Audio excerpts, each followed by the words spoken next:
అందరికీ నా హృదయపూర్వక నమస్కారం. ఫస్ట్ టైం చాలా కాలం తర్వాత ఫుల్ ఎలక్షన్ కమిషన్ రావడం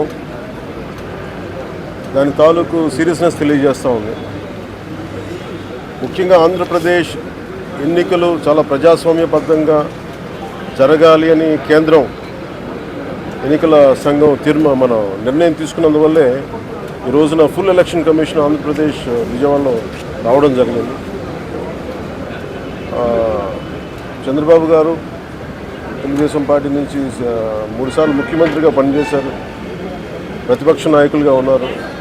ఆయన సుదీర్ఘమైన అనుభవంలో కూడా నేను ఎన్నిసార్లు ముఖ్యమంత్రిగా ఉన్నప్పుడు కూడా ఎలా జరిగినాయని చాలా బాగా వివరించారు. ఎంత ఫెయిర్ ఎలక్షన్ జరగడానికి ఆయన సాయశక్తులు ఎలా కృషి చేశారో చెప్పారు. జనసేన తరపు అలాగే వైసీపీ ఏమేం చేసింది ఇప్పుడు దాకా, దొంగ ఓట్లు ఎలా రిజిస్టర్ చేశారు, ఆ చంద్రగిరి ఇందాక మేము చెప్పినట్టు చంద్రగిరిలో దాదాపు 1,00,000 పైచిలకు ఓట్లు దొంగ ఓట్లు నమోదు చేస్తే దాదాపు దాంట్లో 1/4 ఆల్మోస్ట్ దాన్ని యాక్సెప్ట్ చేశారు. ఇలా ప్రతి చోట ప్రతి నియోజకవర్గంలో ప్రతి బూత్లో ఏ స్థాయిలో దొంగ ఓట్లు నమోదవుతున్నాయి, ఎలా తీసేయాలి, వీటి మీద చాలా స్పష్టంగా వివరించారు. జనసేన తరపు నుంచి నేను ప్రత్యేకంగా వివరించింది ఎలక్షన్ కమిషన్కి, మా వైసీపీ ప్రభుత్వం వచ్చినప్పటి నుంచి లా అండ్ ఆర్డర్ కంప్లీట్గా దిగజారిపోయింది. ఎవరన్నా ప్రజాస్వామ్య హాని జరుగుతుంటే గొంతెత్తితే పొలిటికల్ పార్టీస్ కానీ వ్యక్తులు కానీ ప్రైవేట్ వ్యక్తులు కానీ వాళ్ళందరి మీద కేసులు ఎలా పడుతున్నాయి, కేసులు ఎలా చేస్తున్నాయి, ముఖ్యంగా బైండ్ ఓవర్ కేసులు ప్రత్యేకించి పొలిటికల్ పార్టీ టీడీపీ వారి మీద కానీ జనసేన కార్యకర్తల మీద కానీ ఇవన్నీ చాలా క్లియర్గా తెలియజెప్పడం జరిగింది వారికి.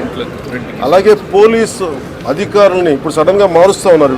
లాస్ట్ 2 నెలలుగా మార్చేస్తూ ఉన్నారు. మళ్ళీ ఎన్నికలు సంఘం వచ్చేటప్పటికి మళ్ళీ వాళ్ళకి కావాల్సిన అధికారులను తిరిగి అక్కడ వేయించుకునేలాగా తీసుకొచ్చిన ప్రణాళికలు చేస్తాం, అది కూడా బలంగా తెలియజేస్తాం. అలాగే మహిళా కానిస్టేబుల్స్ ప్రత్యేకించి సంబంధం లేని చోట్ల వాళ్ళు దాదాపు 87 నియోజకవర్గాల్లో వాళ్ళు పెట్టారు, అది వాళ్ళు దూరం చేయమని ప్రత్యేకంగా ఆయన వివరించారు. నేను ఇంకోటి ప్రత్యేకించి నేను చెప్పింది ఏంటంటే వాలంటీర్స్ అనేది విలేజ్ సచివాలయం అనేది ప్రత్యేకించి అది యాంటీ కాన్స్టిట్యూషనల్ బాడీ, వాళ్ళని దయచేసి ఎన్నికల సమయంలో వాళ్ళని ఉపయోగించొద్దని చెప్పి ప్రత్యేకించి విన్నవించాం. అలాగే మేము కోరుకుంది ఏంటంటే మీరు కనుక సంపూర్ణంగా దీని వైపు చూడకపోతే, దీని పారదర్శకత కన్నా దీని ఎలక్షన్లు చేయకపోతే ఇక్కడ ప్రజాస్వామ్యం కూని అయిపోద్ది, ఇక్కడ హింస ఎక్కువైపోద్ది. అలాగే గత స్థానిక ఎన్నికల్లో కూడా ఏ స్థాయిలో కనీసం ఒక దళిత యువకుడు లాంటి ఒక కనీసం నామినేషన్ వేసే పరిస్థితుల్లో కూడా లేదు, అందరినీ చేశారని చెప్పి ప్రత్యేకించి అది వివరించాం.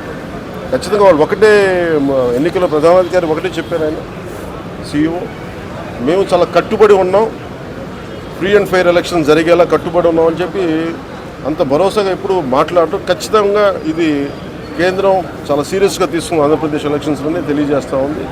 ఈసారి ఫ్రీ అండ్ ఫెయిర్ ఎలక్షన్స్ ఉంటాయి, ప్రభుత్వాలు మారుతాయి అనే నేను మనస్ఫూర్తిగా నమ్ముతున్నాను. అలాగే ఈ పరిస్థితుల్లో కేంద్ర ఎన్నికల సంఘం ప్రధానాధికారులందరికీ కూడా ప్రత్యేక ధన్యవాదాలు తెలియజేసుకుంటాను.